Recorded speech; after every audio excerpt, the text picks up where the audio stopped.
Зохиолч Дашцэвгийн Мөнхбаатар. Эргийн бор богшоод тууж. Нэгдүгээр хэсэг. Орчлонгийн өргөсийг түүж барахгүй тул өөрийнхөө үлмийг хайрлаж яв. Тэнгэрийн хээлийг өвч мөрлсөн зузаан үлс өмнгийг барин нүүхэд хүрэнтэн харагдах сүрлэг уулын дэнж дэвсэг хавцгай ханглын оройгоор өвлийн улцгар наран наадас хийгээд хоцров. Харахуул дээгүүр сэхүлцэх нүцгэн хадны гилаан дээр бараан шувуу эргэх нь өвлийн богино өдөр уйтан давчууг сануулan урин цаг хаа холыг хэлэх мэтэй.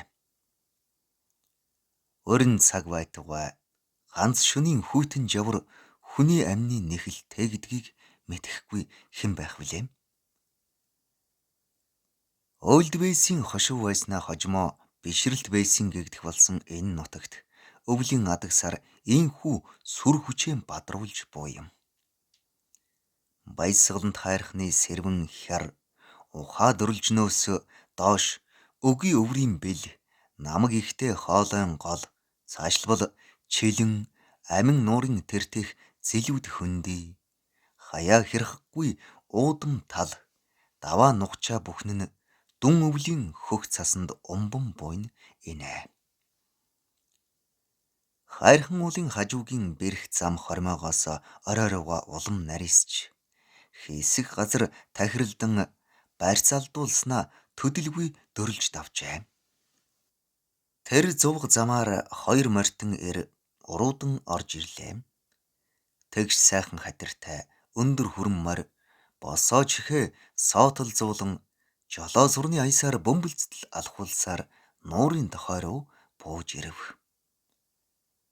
Лундаа өндөртэй хүрэн морины хөхөл шанхан унсан этгээдийн торгон өмдний дугуй хээг алгадах мэт налман өвдгнөөс дулаан оргуулад явах шиг санагдана.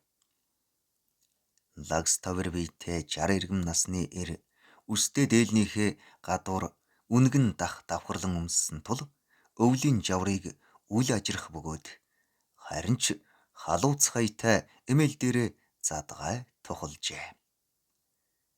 Булган малгайн оройд хүрэн өнгийн чулуун жинс иргдэж гурван нүдэт тогсын отго хатгсан нь өвлийн хүйтнэр энэ нь бас юу вэ гэмээр. Улаан торгон сагалдрагыг өвчлөн уйж урт үзүүрийн үнгэн дахныхаа гадуур намируулан орхижээ. Чивэр сахалда цан ус тогтхын даруй нударгаараа түүнийг шудран зузаан уруула үе үе шилэмдэн ихэд төв царайлан явнаа. Ширүүн харцаа айдан тогтоож хоёр тийш гүйлгэнэн харах нь сортоо сайтай хүрэн адууныхаа гинт үргэснийг анзаарсных буйзаа.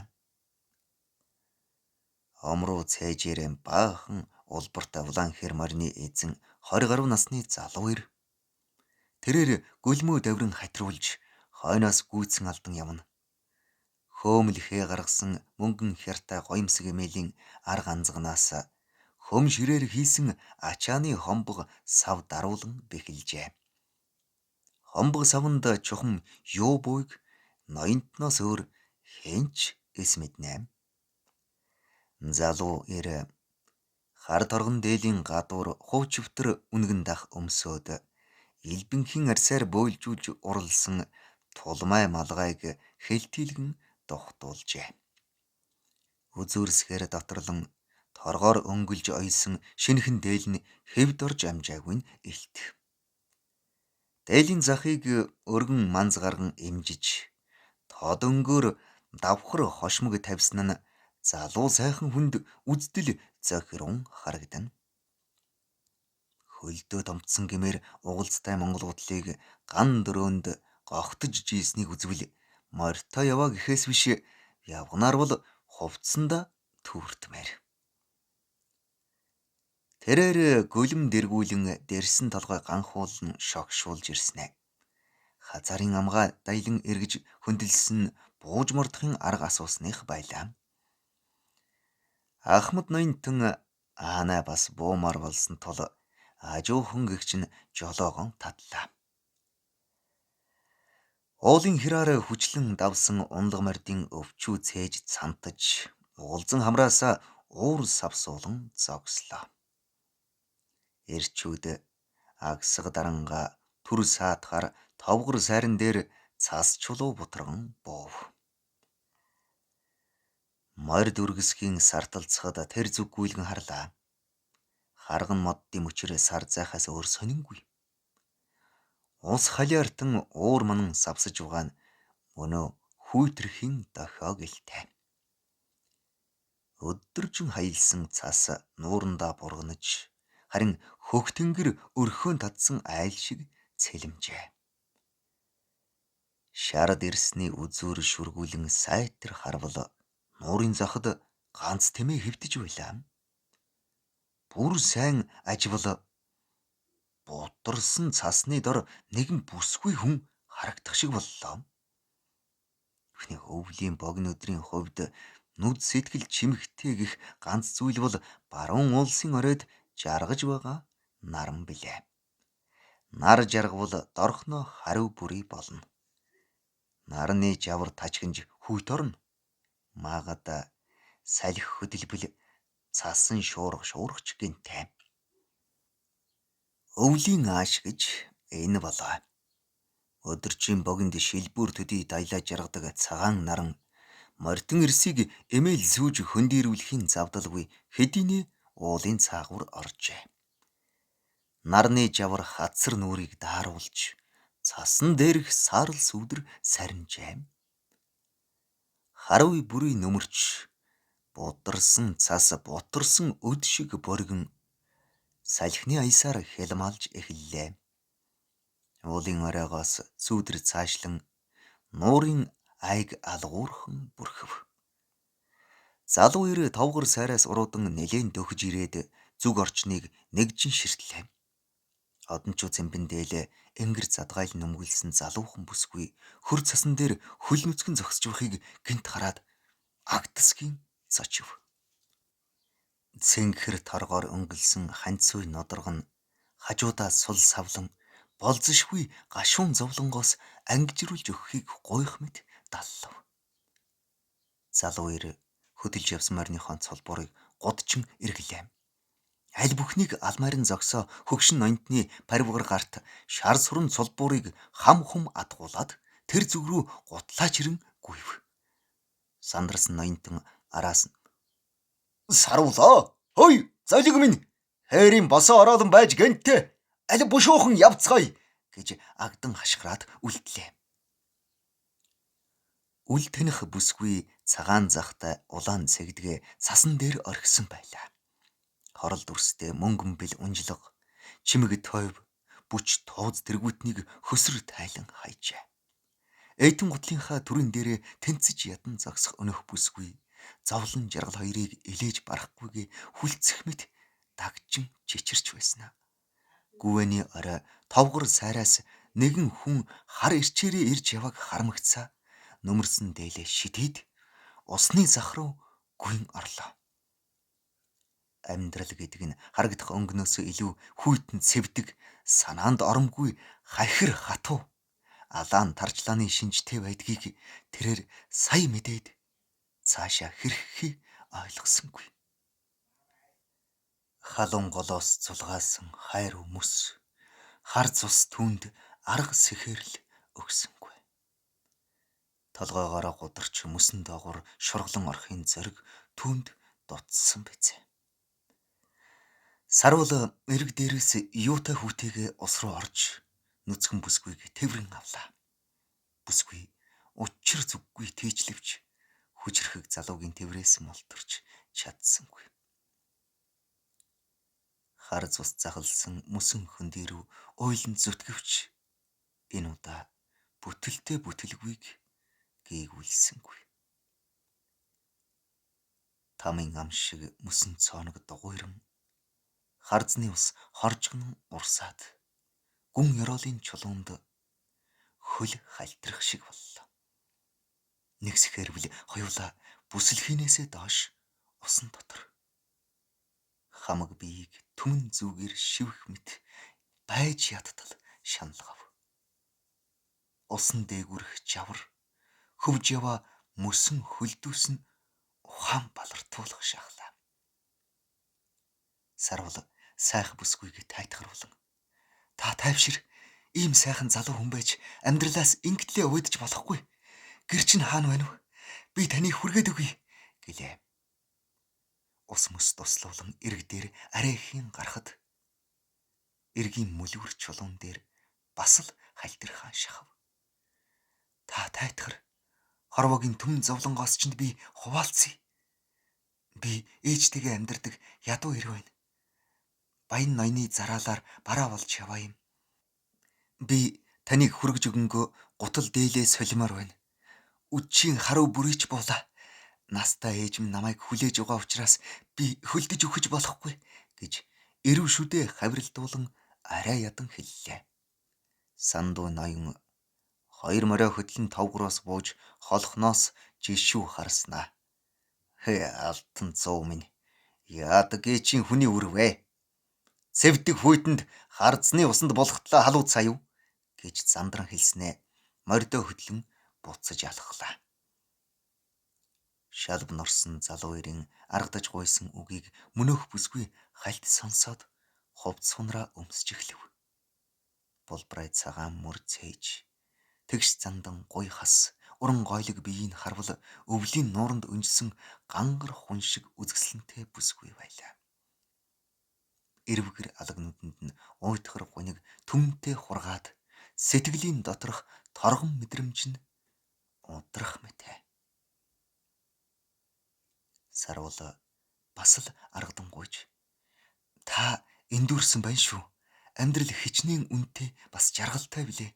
Та цэл залуухан ийм сайхан бүсгүй байтлаа үхэлд хэд яарчээ. Та хорвоог үхлээр биш амьдралаар ойлгоорой гэлээ. Бүсгүй даруй хувцлаад нэгэнт шийдсэн аястай. Та чинь хоёулаа яваа хүмүүс үү? Хаанаас хаа хурч яваа юм гэлээ. Сарвал хийдэд өвлийн адаг сарын сор залах ёс болно. Шашны зан үйлд яваа хошуу ноёнтон. Би бараа балагч. Орон бин дээд хүрээнд 2 хоног саатаад орхон голын хөвөөнөө доод хүрээ рүү явах байхаа гэв. Идэр өвлийн жаварт гингүй явсан залуу эрийг хүйтэн усанд болохуулсандаа бүсгүй харамсан шаналж айж твдэхдээ тэмээрүүгэн цаагаад манайх эндээс нэлээд зайтай. Би тийшээ очмооргүй байна. Хийдийн баруунтай цөөн малтай ганц гэр бий. 2 буурай байгаа. Тэнд очиж чамайг дулаацуулъя. Намайг өршөөгөрөө. Ийм болох ч гэжтэй гэлээ. Сарвал цасан дээр суугаад гутлаа тайлан улсыг шол хүйтэл асгаад хормой хотоо сэгсрэн бослоо. Аргагүйд тэмээнд сундлан айл руу явжээ. Сандуу ноёнтны арга барагдаж харж зогссноо амдаа хараал урсгасаар мориндоо мордон араас нь шогшууллаа. Уулын өнгөрийн ганц бор гэрээс аргалын утаа суунаглах шиг болоход ухаан санаа орж гарч эхлэв. Хоёулангийн нүүр хөдсөн нэхий шиг сааралтан халуун цус нь хөрч гал бие нь даарч эрүү ам нь зууж эхэллээ. Сайхан алхаатай ширээ атны ханам бүхэнд шахан суусан тул ар өврөөсөө норж дээлийн хормой дэрийтлээ хөлдөж эхэллээ. Уулын жалга сайраар гатлан ирж яваа тэмээтэй 2 хүний араас хөтлөхөө мортой нэгэн ир айсуу дагсныг эмгэн олж харав. Бүүдгэр нүдээ сүүхийлгэн эцэнгэр гараараа сарвчлан өшөө сайн харвал учир нь үл олдом 3 хүний явдал жигтэй биш болохыг ойлгоод өөдөөс нь угтан тослоо. Дээл хувцсан салбайтлаа нороод дараатлаа хөлдсөнийг хараад нуурын мөс цөмрөөд усанд унжээ гэж бодов. Залуу хүүг түшж буулгаад хаалгуудын дэлгэн гэртээ оруулжээ. Галын мараа харсан хүмүүс гинт сэхэрэн хөвхний хажууд зогсоод хамаг хувцаа нэг нэгээр нь тайлав. Айлын өвгөн нь уулын бэлээр хонь малаан хурааж яваа бололтой үе үе хөө шөө шагим гэх цахирун дууг ууланд хадаана.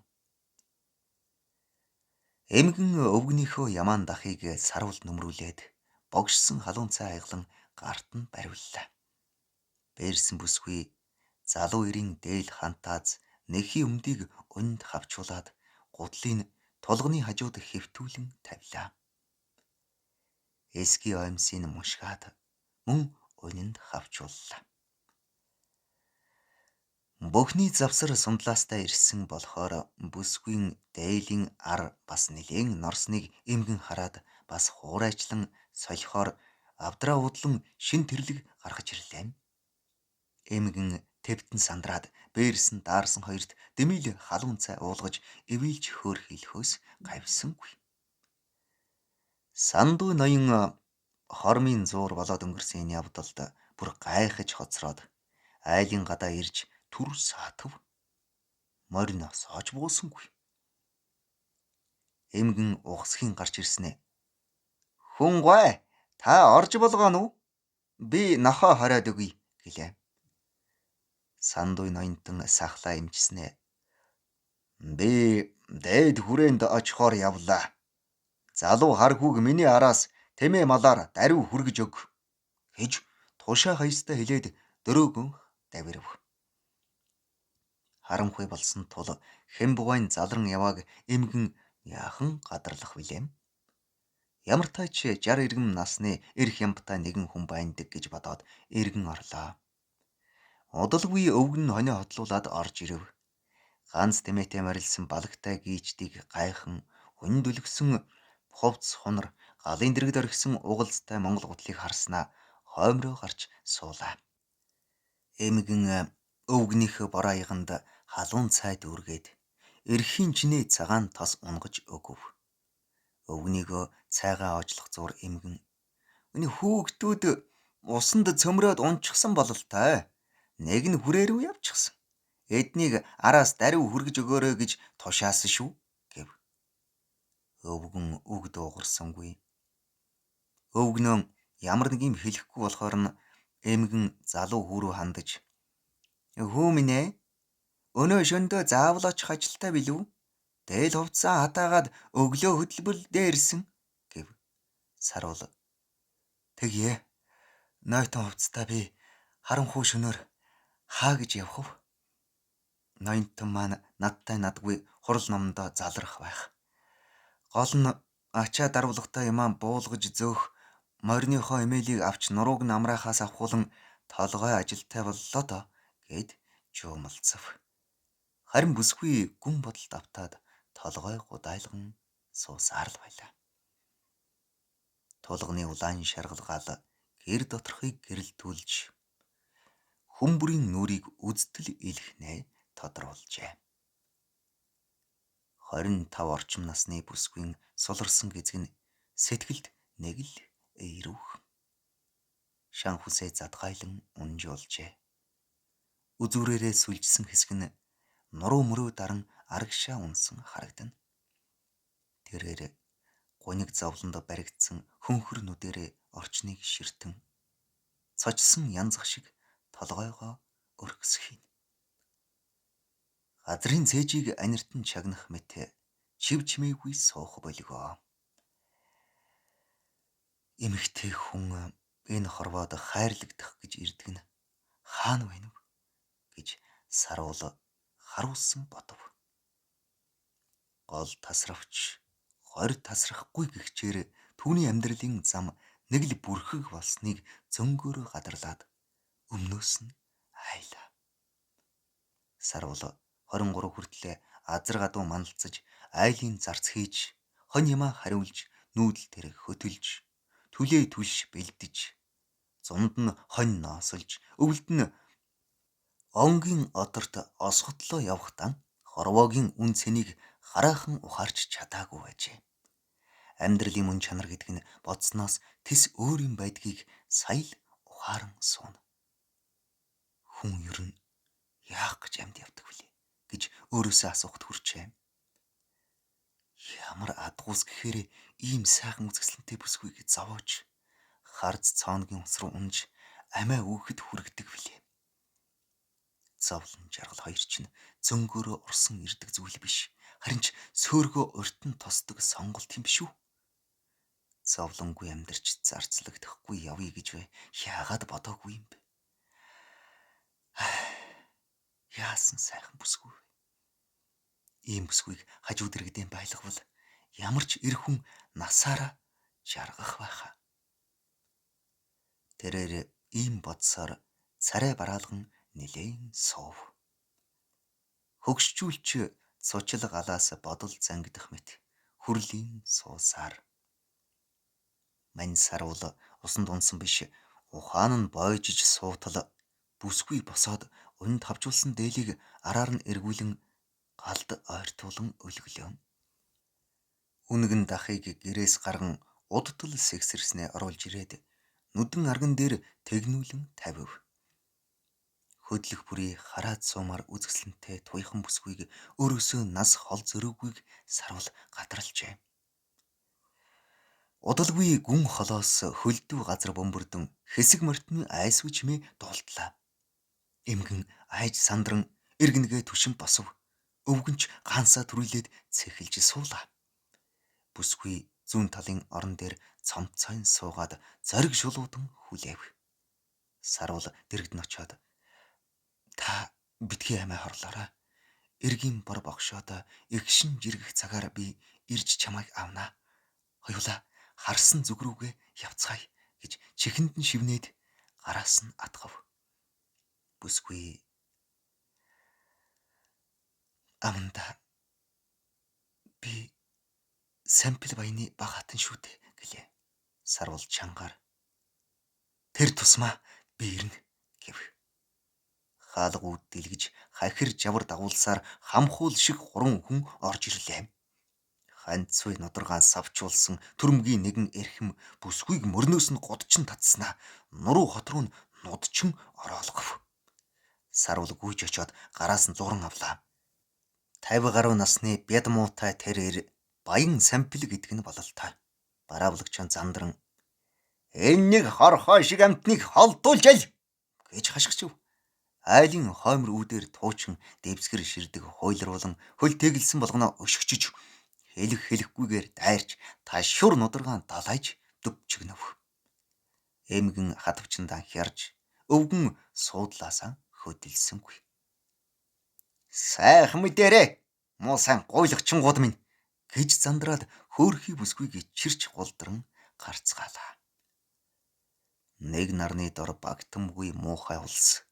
Тэмээ мал шуухруулан тэвэг зүрх шархируулан одоцгоолоо. Өвгөн дуугүй сууснаа. Хүний дээр гарах гэсэн эрмэлзэл араатнаас дор болгодог юм. Бодол нь үйлэн чирч тэдэндээ эргэж ирнэ гэлээ. Эмгэн хөмсгнүдээ зангиравлан Сампил баян хаа хулаас баг хатан богтолж авчирсан гэдэг яриад уулдсан. Энэ арай гэхэд өвгөн чухмаа. Сахал цайвч санаа зав хай гэдэг үг бий. Сампил модод юм ил баймаар. Эхний хүнд итгэл үгүй бол эцсийн хүнд итгэл үгүй шүү дээ гэлээ. Саруул бодож сууснаа. Сампил гэдэг нь энэ нутгийн тэргүүн баян уу гэж асуулаа. Завхаа зайлхаа хоёроо зартай хүн. Хөгшин авгаан 3 хүүхэдтэй боловч бас залуу хүүхэн богтолж ирсэн гэдэг. Завсаргүй баяны ар үрийн уулаар найгсан адуу мал тоймгүй. Манжийн ноёны өвдөг түшиж оймсыг өмсүүлж алтан хош өргөж арга залиараа хөлдсөн эрдээ. Долдоо худалч нь доглон хүнд гүйцэхтэй гэдэг үнэн шүү. Нутгийнхан энэ хүнд их дургүй. Олсон ураасныхаа хэрээр нүгэлтэй. Түүнийг гэтэлгэх гэж гандан номоор их ирнэ. Гандан дариусчдаг болохоор гай түүтгэрээ санаа амар үргэлжлүүлдэг. Гэлцэв. Эмгэн сарвлаас энэ төрөөхөн гадаа ирээд явдаг хөтөлгөө морьтой хүн хингэж нь билээ. Нилээн ширүүн дуутай ир байсан да. Гэхэд манай нутгийн сандуй ноён сандуй ноён байжээ. Заримдаа аргаа марсан гэмээр явдаг овлоггүй хүн. Олзашгийн төлөө орхон голыг утхаад зогсож байхаар тийм шуналтай гэж дуулсан. Ингэхэд та хоёр минь энэ нутагт удаан жил сууж байгаа билүү? Гэхэд эмгэн хоёр хүүгэн сайн лам болгохоор олон жилийн өмнөөс Оромбын дээд доод хүрээнд суулгасан. Хүүхдүүд маань Бурхны номд шамдан сураад одоо л сайн цагийн үзүүрт ирэх гэж байна да. Том нь гисгүй лам болсон. Баг нь судрын ёсыг дуусгаад тарнын ёсыг сурсан. Аграмп болсон гэж бахархах өнгөөр хэллээ. Сарвал хэдий хэрийн насны хүмүүс билээ? Гэхэд эмгэн чамаас хол ахаа. 50 гарсан бурхад гэцгээл. Сарвал би сандуй ноёнтны бараа болгочоор олон удаа ирж дээд доод хүрээнд буудаллаж явсан. Миний таньдаг лам нар байгаа. Гэхэд эмгэн том хүүг минь дээд хүрээнийхэн амдахгүй. Гээсгүй самдан доод хүрээний тэргүүн лам аграмб самбуу миний баг хүү гэлээ. Сарвал дуу алдаж самбуу аграмбуу тань шүү дээ. Дээд хүрээний гисгүй нарыг ч бас тань гэлээ. Эмгэн ихэд бахархсан аястай урагшаа суугаад нэг юм хэлэх гэтэл өвгөн хоймроос чанга гихч найтаалгаад бойлголов. Бодвол их эцгийн үнэнч хайраар өмчөрхөн бурхтынхаа талаар илбүрдэн нуух юм байсан бизээ. Сарвлын сэтгэлийн сэв арилах байтугай хоргол нүдтэй сайхан бүсгүйг өрөвдөн бодсоор нойргүй хонж өглөөдөө тэднийхээс хөдөллөө. Эмгэн өвгөн хоёр сарвлыг явхаас өмнө амжиж өвлжөөний хөлдөөс хөрдөн зөөлгөж аргашаага оцоож хэлтийсэн бор гэрийн ихээ дээвэр туургыг янзлуулан оосор бүчийн чангалуулв. Хоёр хүүтэй гэгдэх тэр хөгшчүүл өвгөр гэр минь холоос ивээсэн бурхтынхаа ачаар 40 жил тогтож явнаа гэлцээд гэртээ орцгоолоо. Цаас чахруулан алхсаар цагаан асах тойртол энгэр дээрх сүм дуган гэр айлуудын бараа харагдав. Сандуй ноёнтон ихэд ууртай угтлаа. Бараа болгочон баахан лам нарын дэргэд занчил тань биш. Хатааж өмссөн гутал дээлрүүн цоо ширтээд баг зэрэг тайвшран дуган руу оржээ. Үргэлжлэл бий.